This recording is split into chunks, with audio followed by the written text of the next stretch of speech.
اعوذ باللہ من الشیطان الرجیم، بسم اللہ الرحمن الرحیم۔ وَلَنَبْلُوَنَّكُمْ بِشَيْءٍ مِّنَ الْخَوْفِ وَالْجُوعِ وَنَقْصٍ مِّنَ الْأَمْوَالِ وَالْأَنفُسِ وَالثَّمَرَاتِ وَبَشِّرِ الصَّابِرِينَ۔ قال رسول اللہ صلی اللہ تعالی علیہ وسلم: لَئِن شَكَرْتُمْ لَأَزِيدَنَّكُمْ وَلَئِن كَفَرْتُمْ إِنَّ عَذَابِي لَشَدِيدٌ۔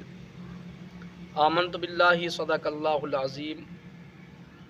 ان اللہ وملائکتہ یصلون علی النبی یا ایھا الذین آمنوا صلوا علیہ وسلموا تسلیما۔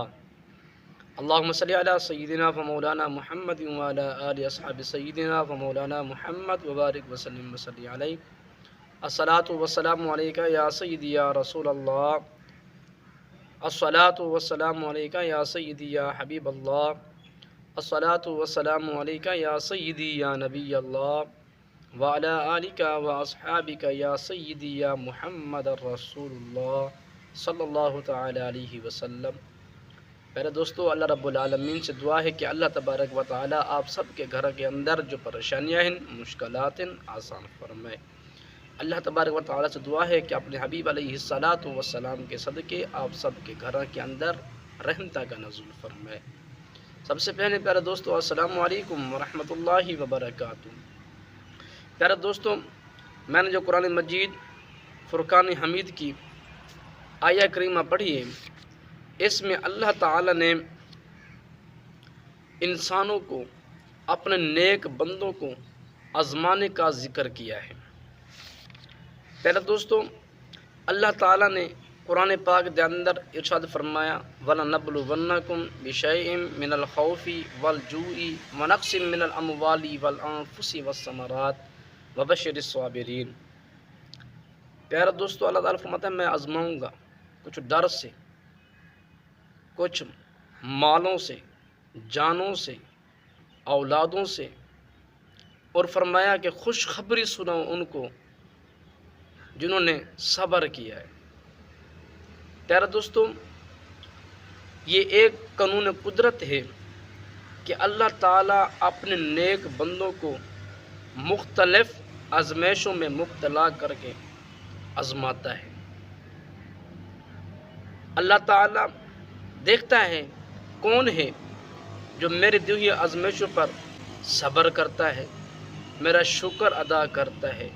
جو نیک بندہ اللہ تعالیٰ کی ان بھیجی ہوئی آزمائشوں میں مبتلا ہو کر اللہ تعالیٰ کا شکر ادا کرتا ہے، پھر اللہ تعالیٰ اس سے اور نعمتوں سے نوازتا ہے۔ جو ایک گناہ گار بندہ اللہ تعالیٰ کی دی ہوئی ان آزمائشوں پر صبر کرتا ہے تو پھر اللہ تعالیٰ اس سے بخش دیتا ہے۔ جو ایک نیک بندہ اللہ تعالیٰ کی آزمائشوں میں مبتلا ہو کر پھر بھی اللہ تعالیٰ کا شکر ادا کرتا ہے، اللہ تعالیٰ کی پاکی بیان کرتا ہے، پھر اللہ تبارک و تعالیٰ ان کو اور نعمتوں سے نوازتا ہے۔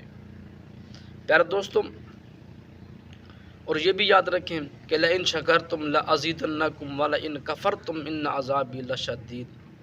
اللہ تعالیٰ کا شکر ادا کرنا چاہیے۔ جو بندہ اللہ تعالیٰ کا شکر ادا نہیں کرے گا تو اس کے لیے بہت بڑی سخت وعید فرمائی گئی ہے۔ اللہ تعالیٰ فرماتا ہے پھر میرا سخت بڑا عذاب ہے جو میرا شکر ادا نہیں کرے گا، جو میری پاکی بیان نہیں کرے گا۔ پیارے دوستو، انسان کو چاہیے کہ ہر حال میں اللہ تعالیٰ کا شکر ادا کرتا رہے اور اس کے رضا پر راضی رہے۔ اس لیے کہ خوشی بھی اللہ تعالیٰ دیتا ہے اور غمی بھی اللہ تعالیٰ دیتا ہے۔ جو غمی دیتا ہے نا وہی خوشی دیتا ہے، جو خوشی دیتا ہے وہی غمی دیتا ہے۔ پیارے دوستو، اللہ رب العالمین سے راضی رہا کرو۔ اللہ تبارک و تعالیٰ سے دعا ہے کہ اللہ تبارک و تعالیٰ ہم سب کو ان کلمات پر عمل کرنے کی توفیق عطا فرمائے۔ امید ہے آج کی ہماری یہ ویڈیو اچھی لگی ہوگی۔ اگر ہماری یہ ویڈیو اچھی لگی تو ہمارے اس یوٹیوب چینل کو سبسکرائب کر لیں، بیل آئیکن کو پریس کر لیں تاکہ ہماری نئی آنے والی ویڈیو آپ تک بہت جلد پہنچ سکے۔ پیارے دوستو، آپ کے ذہن کے اندر کوئی بھی سوال ہو تو آپ کمنٹ باکس میں پوچھ سکتے ہو۔ اب ہمیں اجازت دیجیے، پھر ملتے ہیں نئی ویڈیو کے ساتھ، تب تک کے لیے اللہ حافظ۔ السلام علیکم ورحمۃ اللہ وبرکاتہ۔